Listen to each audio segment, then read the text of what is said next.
Okay, so this morning we were out here at Western Resource Group. Let's see where we're at here. And you know, we tried to crank these up down at my shop, behind the shop there, and yeah, it was just kind of nuts. So we got lots of looks, and the cops drove by and stuff like that. So we're doing it here. And what we have here today, I'm going to apologize if the camera gets a little shaky. We have the NXL-24a from RCF, as well as the Sub-8004 down there. And for a rig, I'm just using a little PV Bluetooth mixer, just with a thumb drive in there and playing off the thumb drive. And later on we'll fire up the NXL-44. These are, the 24 has 4 6-inch speakers and the high frequency driver, and 1400 watts total power. The Sub-8004 has 2500 watts and an 18-inch driver. The Sub is just really punishing, I have to tell you that. I moved the mixer as far away as I could. So I'm going to set the camera out about 60 feet away and try some varieties of different music, and we'll see how it goes. Okay, so we're about 60 feet away, and to let you know there's no equalization going on here, I'm just going to play a few different varieties of styles, you know, maybe 30 seconds of each, let you listen to those, and we'll crank it up pretty good. I won't hit the limit lights at all. The other thing I want to note is that you won't hear any like popular music. YouTube and Facebook both tend to knock those videos out and say, nope, that's copyrighted. So there's some copyright-free music, pretty good mixes, but you won't hear much for vocals at all.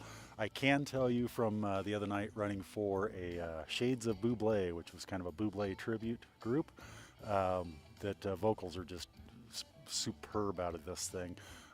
So with that said, I'm going to go on up there and crank some music up.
got a new stereo out here. Yeah, it's not going to bother you, is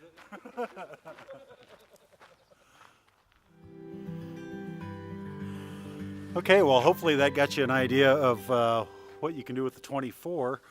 Now we've hooked up the NXL-44, and as you can see, quite a bit bigger cabinet. This time we have 3 10-inch speakers, the high-frequency driver, and again paired to the Sub-8004, which is 2,500 watts, 18-inch. I'll talk a little bit later about some of the tonal differences between these two in person. Hopefully you'll be able to pick them up here on the microphone. So, that said, I'm going to move you back out where we were, and we'll crank through some of those same music genres that we had going before.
Okay, so I hope that gave you a good idea as to what the NXL-44 and NXL-24 sound like, coupled with that Sub-8004. I'll just give a couple quick notes. As I mentioned, there was no equalization done on the mixer, so everything was flat up and down. And also there's a boost button on the tops. That was not engaged, so it was flat. And then also on the sub, it was just the deep, which I believe from reading the manual means that it's just a flat. There's no boost anywhere on that flat setting on the sub.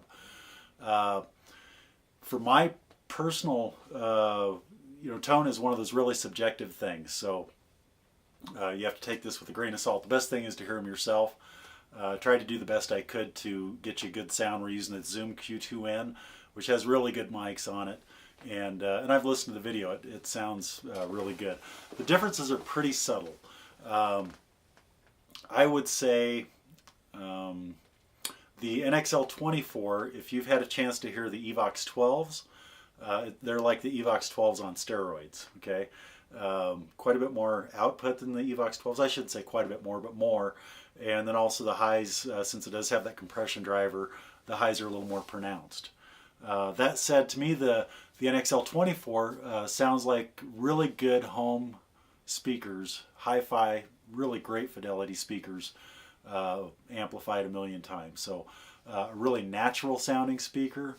I really dig those. The NXL-44 has a little bit more of accentuation on the extreme highs, so you can. It's a little harder on the 24 to tell that there's a compression driver up there. The compression driver on the 44 is a little more accentuated, and how does that convert? I'm not saying that's a good thing or a bad thing. It's just a stronger high frequencies. I would say that if I was a band that typically did a lot of heavier rock, metal, or some of that kind of thing, I would probably want the 44s. A little more grunt in the low mid, and also the highs up there to really get some of that out there screeching. The 24, majority of my gigs happen to be acoustic, blues, classic country, that kind of thing. And for that, the 24, I would prefer it. Both of them are scalable, so they make a bracket set so that you can stack another one on top, inverted, so you can get the additional coverage that you need. I think it'd be an incredibly strong system if you did that with either one of these. The NXL-24 is a little more manageable if you're on your own as far as getting it onto the stand. It weighs less, it's not quite as bulky and tall. The 44, I'm 6'4", and for me to get it on the stand, it's a little bit of a challenge even at 6'4". I can do it, but I don't want to do it that many times. Thank goodness you only have to set up once for a gig, right? So both great cabinets. I can't say enough about how smooth these are, particularly compared to your typical trapezoid two-way cabinet that most manufacturers have. My personal rig is a fairly high-end 15-inch with a horn and then subs, and most compression drivers just kind of, you get ear fatigue after a couple hours when you have them at high volume, and if you're up close it just seems like they're just peeling your eyebrows off, and these don't exhibit any of that. They're so smooth. The 24 in particular, I think I could mix in front of that at 95 or 100 decibels at the mix position all day and not get ear fatigue like I would with my cabinets that I'm using now. The 44 a little bit sharper on the high end, still a great sound, and those highs are definitely there, but it's nothing like the cabinets I'm using now. It's just really smooth, and RCF has just done a great job on these cabinets overall. I can't recommend them enough. They seem like they're high-end for a cabinet, and they are and they aren't. The 24, NXL-24 and that sub would replace what I'm currently using per side, and per side, if you had to buy that, what I have now, new, you'd spend about $6,500 to $7,000. You're actually spending just a little bit less for the NXL-24, plus you don't have to haul around an amp rack and processing and all that kind of good stuff. So really, bang for the buck is very comparable and even beneficial in a lot of ways when it comes to hauling around. Final thing, I guess I didn't cover that sub. That sub is just absolutely glorious. I've never heard a single 18 from anybody that sounds like that sub. I mentioned at the beginning of the video, I moved the mixer about as far away as I could from there, because when I was cranking it up at that close distance, it just pounds your chest, and it's kind of punishing to crank it up. Most of the music we were listening to, we were peaking at 97 to 100 dB in that neighborhood from the 60 feet out. So I'll let you do the math as to what we were close up. These are column line arrays, so you lose a little less than you do with a traditional cabinet. That's another big advantage to these cabinets. But that sub is just fantastic. I would say recommendation, if for me the 24 with that sub we're pretty well balanced out to that 60 foot. I didn't actually walk out much further than that. If you were really liked a lot of thump thump thump, I would probably add another sub per 24. So it'd be 2 subs and the top cabinet. Honestly, I can replace, I've got the PVQW series, which are their higher end traditional cabinets. It would replace both my QW 118s as well as one QW2. So for my purposes, probably just 1 sub. The 44, I think you definitely want 2 subs with that. The peak sensitivity out of the 44 is about 5 dB higher. If I recall, it's 135 or 136 dB peak. So I think you definitely want 2, either the 218 version of that sub or 2 of the 8004s, which would probably be the way I'd go, just because it's easier to haul around. So there you have it. The best thing to do is come on down to the store and take a listen. We'll have those in here for another couple weeks. You know, hopefully if all things work out right, you'll hear them on my rig here pretty soon. Stop by and see us, beautiful downtown Ogallala. Like us on Facebook, follow us on YouTube, Reverb, the store, yourmusichq.com is our official website. And hopefully we'll see you sometime down the road, and you'll certainly hear us with the RCF NXL series.